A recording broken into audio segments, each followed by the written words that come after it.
Boa tarde, queridos alunos. Estou aqui para abordar aquele assunto que a gente já havia iniciado sobre o Present Perfect nas salas, lembram? E eu gostaria que nesse momento vocês também pegassem aquelas anotações que vocês fizeram no caderno e também fizessem acesso àquelas apostilas que eu enviei para vocês no sistema, certo? O que é o Present Perfect, teacher? Para que serve? Quando que eu vou utilizar isso? Present Perfect, eles são ações que começam no passado e continuam até o presente. Como que é isso? É por isso que eles são, por isso que nós utilizamos aquela lista de verbos irregulares, que lembra que eu pedi para que vocês fizessem acesso, deixei inclusive como homework, remember? Pedi para que vocês fizessem acesso a essa lista com verbos irregulares, porque ela vai ser importante na explicação, senão fica um pouco difícil para você entender, certo? A estrutura. Então, é para você entender que esse passado que continua até o presente, nós chamamos em inglês de past participle, passado ainda participado, certo? Como que ele é composto? Pelo sujeito, lembra aqueles bonequinhos que eu coloco lá no quadro? Então, para demonstrar para você que aquele ali é a pessoa, o sujeito. Então, ele é composto pelo sujeito, o verbo have ou has, mais o verbo no past participle. O que são esses verbos no past participle? Onde que eu encontro, teacher? Naquela lista de verbos regulares que eu pedi para que vocês tivessem acesso, que eu também inseri uma no sistema. Onde que eu encontro ele? Toda a lista de verbos irregulares, nem sempre ela vem composta por 4 colunas, às vezes ela é composta só por 3, certo? A primeira coluna, os verbos estão no infinitive, ou seja, não estão conjugados ainda. Segunda coluna, eles estão no passado.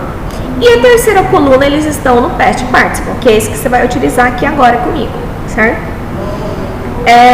Então, todas as vezes que você vai utilizar ela, você tem que identificar o verbo na primeira coluna, né? Geralmente eles são por ordem alfabética. Então, por exemplo, você procura lá o verbo cut, que é cortar. Você vai lá na letra C e vai ver como é que ele fica no passado e como é que ele é utilizado no past participle, certo? Você tem que pegar ele da terceira coluna. Às vezes a lista que ela é composta por 4 colunas. Essa quarta sempre é a tradução desses verbos, certo? Então aqui eu utilizei 2 exemplos, um até com a nossa amiguinha Dionísia. Utilizei um exemplo com has e outro com have. Primeiro exemplo, Dionísia has seen that film 6 times. Que é isso? Dionísia tem visto aquele filme 6 vezes. Segundo exemplo, they have organized their wedding.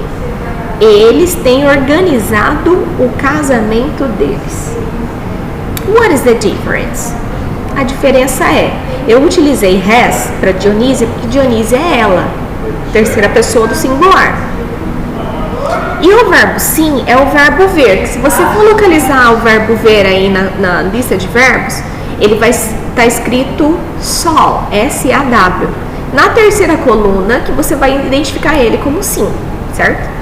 Segundo exemplo, por que eu usei have? Porque have se usa com they. Mas e aí, teacher?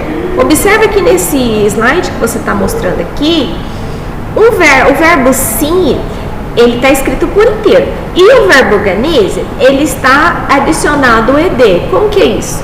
Você vai observar lá na lista. Se esse verbo, por isso que é o nome da lista que eu pedi para você identificar é irregular. Irregular é porque não há regra, certo?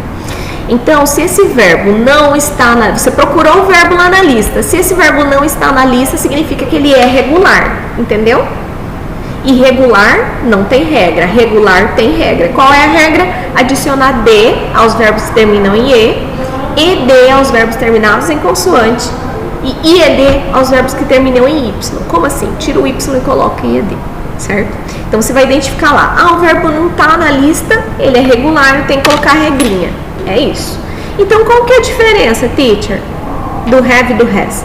Eu vou utilizar have para I, eu, you, você, we, nós e they, eles e elas.